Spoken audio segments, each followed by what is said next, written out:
सभी साथियों को नमस्कार। ये हमारी सोशल मीडिया की टीम है और हमने मंडल आयुक्त अशोक गर्ग जी के द्वारा हरियाणा के मुख्यमंत्री और देश के प्रधानमंत्री नरेंद्र मोदी जी को एक ज्ञापन सौंपा है, जिसमें कहा गया है कि जो भी सोशल मीडिया के जो साथी हैं, जो पत्रकार हैं, उनके ऊपर नाजायज़ केस दर्ज किए जा रहे हैं, लोकतंत्र की हत्या की जा रही है और सबसे बड़ी बात यह है कि उनकी आवाज़ को दबाने की पुरजोर कोशिश की जा रही है।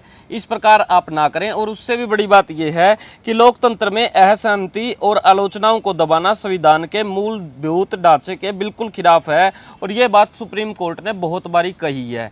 ये ज्ञापन है जो मुख्यमंत्री हरियाणा सरकार को दिया गया है और उसके साथ में देश के प्रधानमंत्री नरेंद्र मोदी जी को भी ये ज्ञापन जो है ये सौंपा गया है। और उदय जी हमारे साथ में है। उदय जी, बहुत सारे लोगों के ऊपर केस दर्ज हुए हैं, आपको पता है, और बहुत बारी ऐसा होता है कि कोई वीडियो बन जाती है और प्रशासन जो है वो फ़ोन करता है कि भाई ये वीडियो डिलीट कर दो वरना आपके ऊपर केस दर्ज कर दिया जाएगा, यानी कि एक प्रकार से धमकियाँ दी जाती है। किस प्रकार देखते हैं आज ज्ञापन दिया है, तो क्या कहोगे? काफी सारे साथी जो हैं वो इस बात को देख रहे हैं जहाँ पे हमारी आवाज को दबाने की कोशिश जो है वो लगातार की जाती है। दीपेश, जिस तरीके से हरियाणा में बड़े लेवल पे मुकदमे दर्ज हुए सोशल मीडिया के पत्रकारों पे, हिसार में भी कुछ साथियों पे मुकदमे दर्ज हुए, कुछ लोगों को नोटिस भेजा गया लगातार। तो हिसार में जो हम सब काम करते हैं, हमारे साथ सभी साथी कमल है, कमल लोहान है, इकबाल जी है, आप सब हो, मोहित है, प्रेम जी है, इन सब ने कल एक धरना लगाया था और उस धरने में बार के जो एक्टिविस्ट थे उन्होंने भी समर्थन दिया था। और वो धरने के बाद ये हुआ कि एक हम ज्ञापन दिया जाए। और ज्ञापन इसलिए दिया जाए कि चौथा स्तंभ है मीडिया। ये चौथा स्तंभ जब मीडिया होगा, और मीडिया काम है कि जो सरकार होती है, सरकार की जितनी भी जन विरोधी नीतियाँ हैं उसकी आलोचना करना, ताकि सरकार जन विरोधी नीतियाँ न बनाए, या सरकार की नीतियाँ जो बनती है उन नीतियों को लोगों को समझाना और लोगों की समस्याओं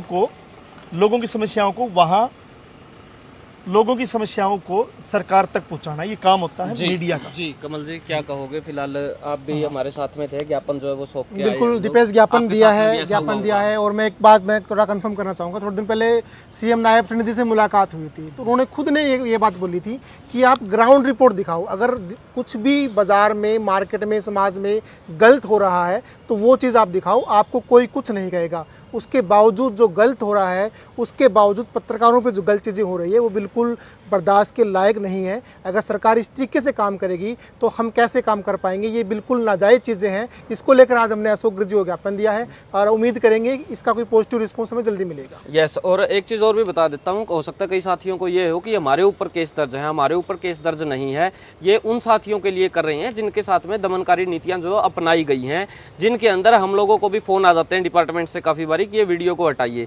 लेकिन ऐसा करना बहुत गलत है, क्योंकि आपको पता है कि आप लोग फंस चुके हो और अब आपकी वीडियो आगे तक जाएगी तो आपके ऊपर कार्रवाई बैठेगी। उस कार्रवाई से बचने के लिए वो बहुत बारी इस प्रकार के प्रयास करते हैं। तो उसी आवाज़ को हमने उठाने का काम किया। अगर आपको लगता है कि सोशल मीडिया जो है वो जेन्युइन है और आपकी आवाज़ को आपकी गली मोहल्लों के अंदर रोड के ऊपर आके आपकी आवाज़ को उठा रहे हैं, तो आप इस वीडियो को खुल के शेयर कर सकते हैं। आप हमारे साथ में जुड़ सकते हैं, हमारी टीम का हिस्सा बन सकते हैं। और आपको पता ही होगा, तो उनसे बड़े बड़े चैनल है वो कब आपके पास में आए, कब आपकी आवाज़ को उठाया, कब आपके रोड दिखाए, कब आपकी गलियाँ दिखाई, कब आपके सीवरेज दिखाए, कब आपकी समस्या को बताया, कब आपके जो गिरे हुए मकान हैं उनको दिखाया, कब आपकी बाढ़ आ गई उनको दिखाया। ये काम हमेशा सोशल मीडिया के जो साथी हैं वो कर रहे हैं, अच्छा काम कर रहे हैं। काम करते करते कई बारी गलतियां भी हो जाती हैं, कोई बड़ी बात नहीं है। तो इसका मतलब ये नहीं है कि आप उनके ऊपर आतंकवादियों की धाराएं लगा दें, जो कि बहुत गलत है।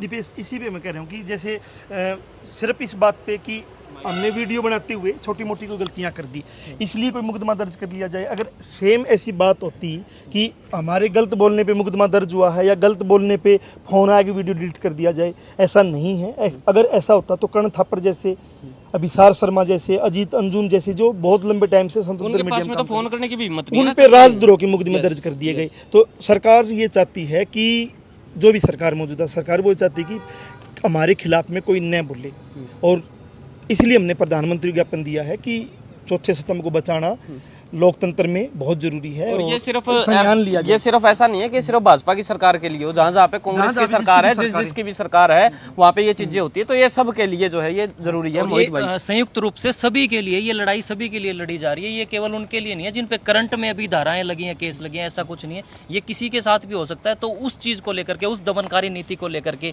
ये ज्ञापन सौंपा गया है। भाई ये रिक्वेस्ट है, जुड़िए हमारे साथ और हमारा भी हौसला बढ़ाइए और लड़िए इस लड़ाई की। बहुत बहुत धन्यवाद। Thank you.